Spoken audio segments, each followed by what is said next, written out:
She was born in the segregated South in extreme poverty, one of 11 kids, and she built a $1 billion company.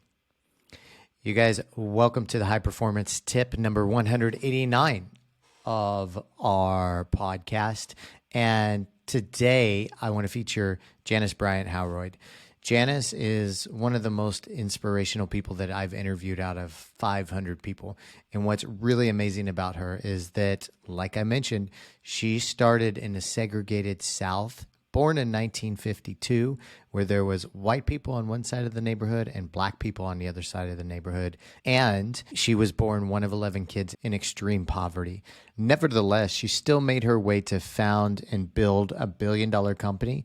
And not only that, she was the first black woman to build a $1 billion company. She stands at the top of the list as the 38th richest woman in the world. And she talks specifically in this episode how she gained an abundance mindset and how her family, her parents taught her to have an abundance mindset and to dream, even though she's in an extremely racist and suppressive environment during her youth for the first 24 years of her life.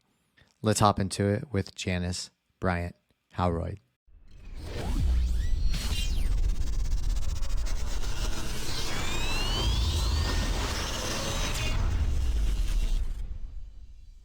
I was born in 1952, one of 11 kids, the fourth of 11 kids, same mom, same dad in Tarboro, North Carolina.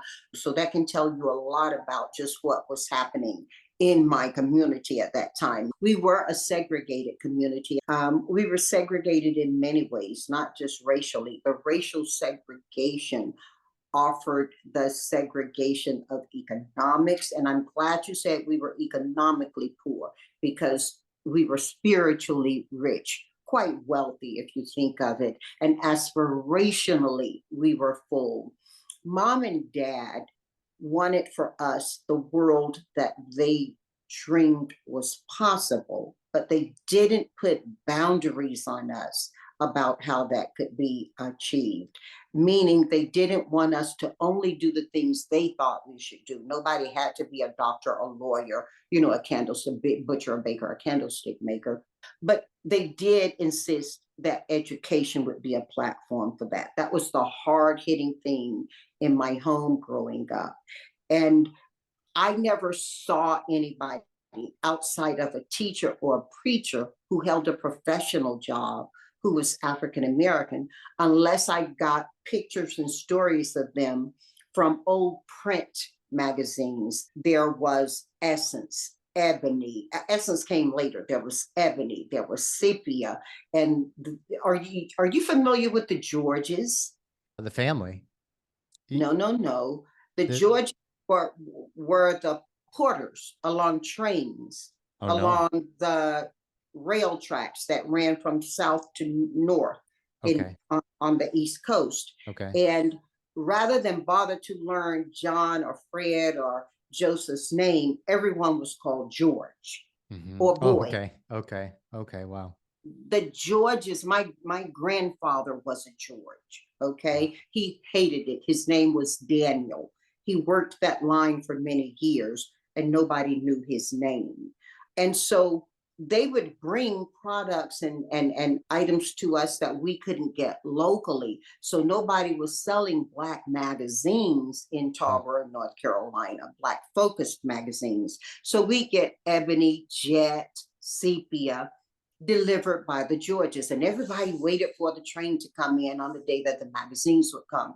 And that's where I started to get ideas about the possibility of what a Black person could do and a Black woman could do. We weren't seeing Black people on TV, and that was so big for us. We'd all rush home. What has that got to do with the way I grew up? Everything. I grew up with a full faith in what America is and what the world is like, and could be for me, and that I had a place to shape it despite what was going on day to day. And that was the power, and I think the faith that our mom and dad put in front of us. There you have it, you guys. What do you think? Hearing stories like that make our difficulties in 2024 seem incredibly small and irrelevant. And I would imagine very few listening to the podcast grew up in an environment that is equal or worse than Janice's. But nonetheless, hearing a story like that really makes us think that anything is possible. Not only is anything possible, but what is important is that we focus on the positive side of life and we surrender to our dreams and go after them with everything that we have. So, leaving you with that, I want to ask you, what did you take away from Janice's story? It's a powerful one. If you haven't heard Janice's full episode, I recommend you checking it out. I believe it's episode number 544, interviewing the 38th richest woman in the world, Janice Bryant Howroyd. And if you want to make sure you don't miss any of these tips, please subscribe, leave us a review, and share with your friends. See you on the next episode.